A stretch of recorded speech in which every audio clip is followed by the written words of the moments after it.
What's up YouTube, here we go with another power supply unboxing. So this time we have EVGA 850 BQ. By BQ it means that it is a bronze power supply. It is 80 plus and it has ultra quiet 140mm fans and Japanese capacitor obviously. And it is half modular, and by half modular I will explain it later on in the video, but for now let's go ahead and see the unboxing.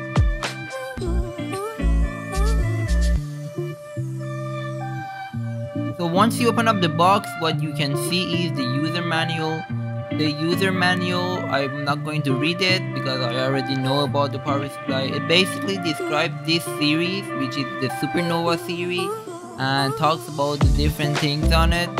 And definitely if you don't know about power supplies, you should read it. But then inside the box, what also you get is the cables. I will explain what are the cables and what can you do with it later on in the video. And some other things that you get inside the box is ties for cable management. I don't really use these ties for cable management because my case is very compact and they don't fit in the back. I rather use something else. And this is where you can extend and connect your motherboard cable if you don't fit, but I never use this one and I just put it in the box.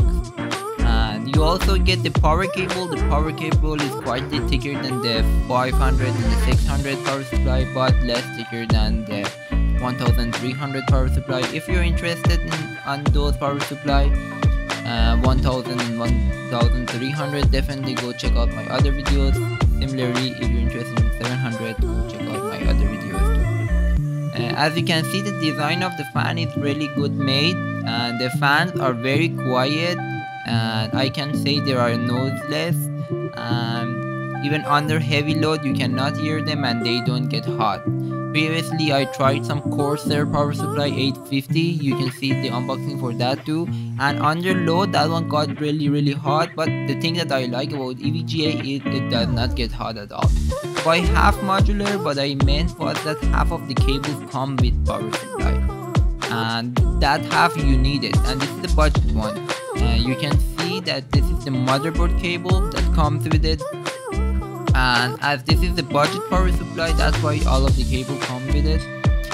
You also get the CPU cable and a PCIe cable, and these cables are all of the things that you need. You have to connect it to your motherboard, you have to connect it to your CPU, and you have to connect it to your graphic cards. Therefore there is no need that these cables should be separated, and it's great, I think. For the rest of the cables, we can see on the power supply you can disconnect them, and when you don't need it, you have 2 Molex cable, 3 SATA cable, and 2 more VGA or PCIe, and 1 CPU that I don't think anyone needs this. It's a CPU too.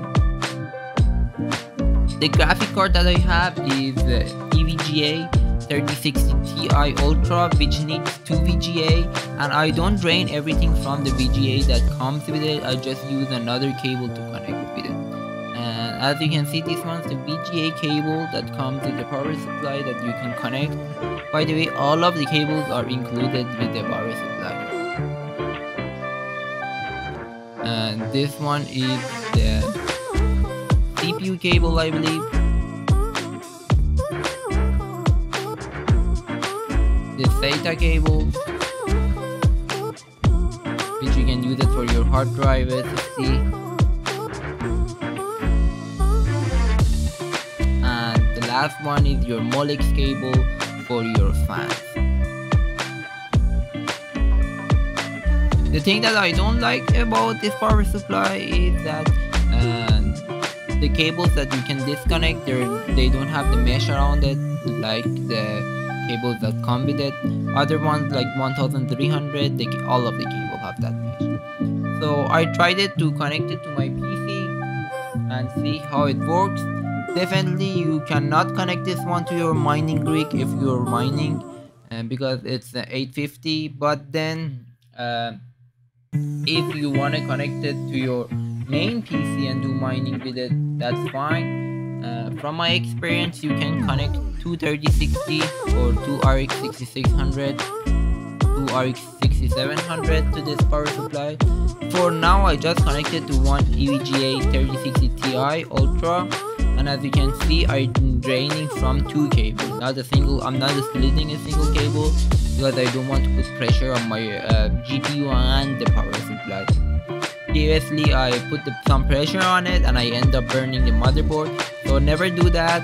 Always use two cables when if your GPU has two slots. And also talking about the price of this one, I believe this power supply is about $120. However, I got it from the EVGA website, and currently if you're watching this video in 2021, they have a promotion where you get instant $55 off and the price becomes $64.99. But if they don't have this promotion, I recommend getting the other power supply, which is the Gold Plus. Watch that one in my channel if you're interested. Thank you for watching this video and have a great day.